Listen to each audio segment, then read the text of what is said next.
day one, I presented our gameplay team with what I thought was almost an impossible task, and that was to make our game look and feel way better than it ever has in the past. A major theme for us this year was this idea of the living world. Typically in basketball games, every team has kind of felt the same.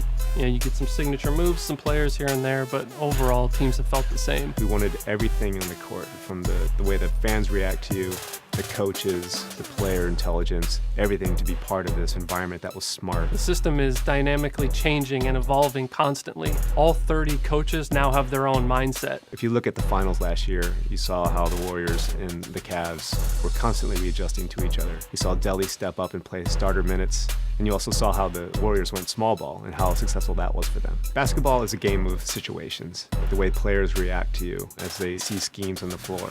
The way the coaches can see the patterns that you're trying to do and recognize it and adapt to it. In the regular season, Greg Popovich may give you just his base general pick and roll defense. But say you have success in game 1 of the playoffs versus them, game 2 is going to be entirely different. All these things make you have to step up to the challenge and come up with ways to solve these problems. Fundamentally, every single game relies on a good motion system, and basketball is no different. Situational movement gives the players the ability to detect when and how to move around the floor. It allows our players to detect opportunities. So with Steph Curry, you're going to see him come off an off-ball screen to get open at the three-point line if the opportunity presents itself. If it's not there, he's going to cut to the basket and deviate the plan. He's not stuck in anything. He can continually evaluate the floor. Things like that we can never do before.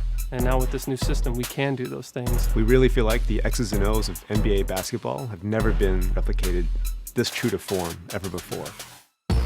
All player-to-player collisions between the ball handler and the on-ball defender is all driven by physics now. So a guy like LeBron, who's kind of like a tank, can just plow through the smaller defenders. The collisions feel a lot more visceral, and you never feel locked into an animation.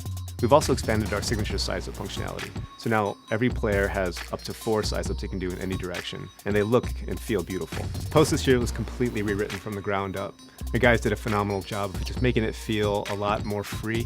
You feel like you have complete control over your player at all times. For NBA 2K16, we implemented a foot planning technology that detects exactly when your toe touches the floor and when it leaves the ground. What this does is actually it adds visual authenticity to player movement, and you can actually feel the physics, change in direction, cutting, overall player velocity. In the end, it gives us this visual authenticity in the game.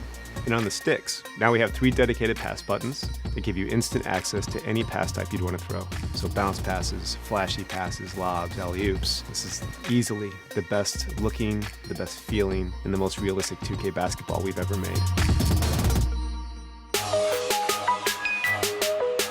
Well, winning is not a sometimes thing, it's an all-the-time thing. So this year, we had to top what we did last year. NBA 2K16 is going to be the smartest game of basketball we've ever made. It's going to have the most realistic physics you've ever seen in a basketball game. It's going to have storylines from game to game that change all the time. I can't speak highly enough of our gameplay team and what our engineers pulled off this year. They really pulled off the impossible. NBA 2K16 is going to be the most authentic sports gaming experience that you've ever played.